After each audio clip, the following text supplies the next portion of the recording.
We're going to have a lot of very serious discussion and debate here today, a lot of ideas coming at you. But we're also going to be joined by some amazing performers. And it is now my great pleasure to introduce our first performance of the day by Steph Lum. Steph is an intersex advocate, researcher, and founder of YOUth&I, and they'll be performing some poetry for us in a moment. Steph's performance will then be followed by a panel discussion on bodily autonomy. That'll be facilitated by Anna Brown, who many of you know, of course, the CEO of Equality Australia. But first, please welcome Steph Lum.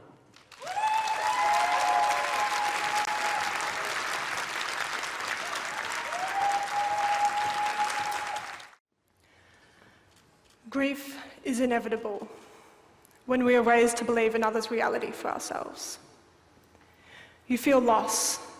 You feel something was taken from you, but no one took anything from you. The opposite. They gave you something, this idea of who you were and who you would be. Grief for the person you were told you were. Grief for the future they imagined for you. Grief for the unfulfilled experiences you were promised. But then you found you were so much more than they ever promised you could be. My name is Steph Lum, an intersex poet. Intersex people are born with sex characteristics that are different from what's considered typically normal for men and women. And because of this difference, many intersex people are forced or pressured to change their bodies through surgical or hormonal interventions in an attempt to correct these differences, without often really knowing what's happening, without being given other choices, and often without knowing that there are other people just like them. An intersex community that they can reach out to and talk to before they make a decision, if they make any decision at all. When intersex variation is discovered in childhood, there's a lot of pressure on parents for their child to be normal. And even though many intersex variations don't impact the physical health of a person, there's a lot of worry that there's something wrong with them or concern for their imagined future. Doctors often say that they only agree to undertake these interventions because parents really want them to, while parents often say that they only agreed to them because that's what doctors said should happen. And the outcome of this shifting of blame is that these big, irreversible decisions are made on intersex people without them being willing and informed participants in the decision or having a community to reach out to.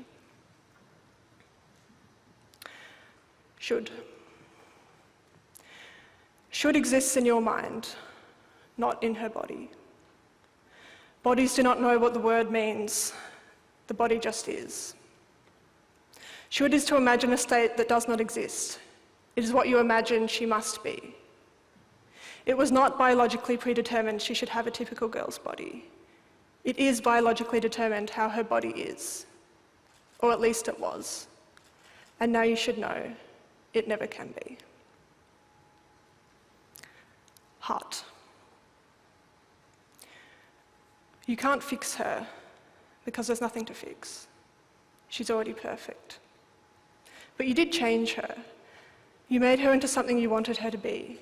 You changed your perfect daughter. You thought her body was not enough, was different and weird and needed to be changed before anyone could love her. And in so doing, you made her feel that she was different and weird and needed to change before anyone can love her.